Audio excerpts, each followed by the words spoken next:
Баршаңызға сәлем. Бүгін біз сіздермен етсіз дайындалатын өте дәмді кешкі ас дайындаймыз.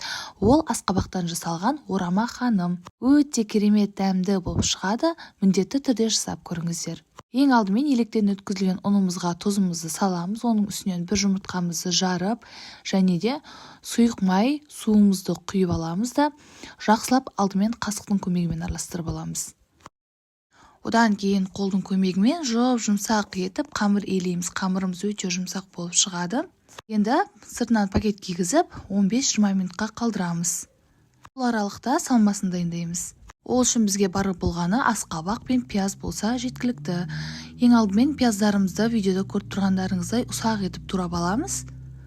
Қанша мөлшерде қосу керектігін видеоның астындағы описание бөлімінен таба аласыздар. Дәл қазір күзде асқабақтың мезгілі, сондықтан осы тағамдарды жасап көрсеңіздер, асқабақты ұнатпайтын адамның өзі сүйсініп жеп қояры сөзсіз.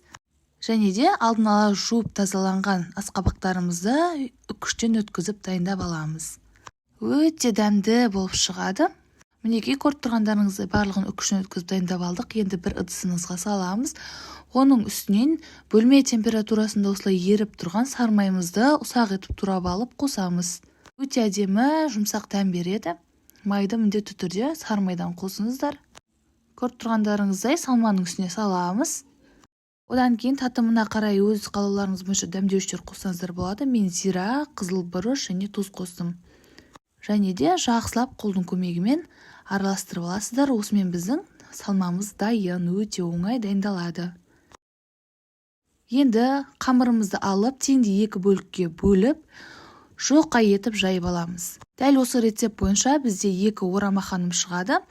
Егер сіздер көп етіп жасағыларыңыз келсе, осы видеоның астындағы жазылған ингредиенттерді 2 есе көбейтіп жасай беруге болады. Қамырымыз өте жұмсақ болып шығады. Жұқа етіп жайып алыңыздар. Және де жайылған қамырымыздың үстіне сұйық майымызды құйып кішкене барлық жеріне жеткізіп жағып аламыз. Видеода көрсетіліп тұрғандай осылай жасасаңыздар, майы көп болмайды және де барлық жеріне май жағылады.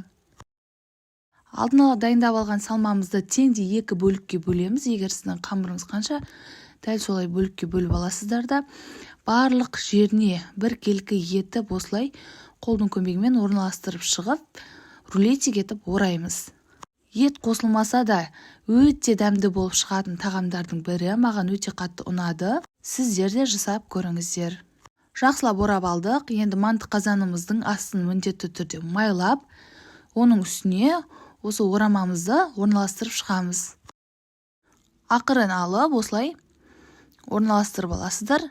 Және де ораманың бетінде майлап шығатын боламыз, май жағып. Сол кезде қаяз май өте әдемі болып пісіп шығады. Дәл солай екінші қамырымызды да дәл солай жұқа етіп жайып алып, қалған салмамызды салып, рулетик етіп орап аламыз.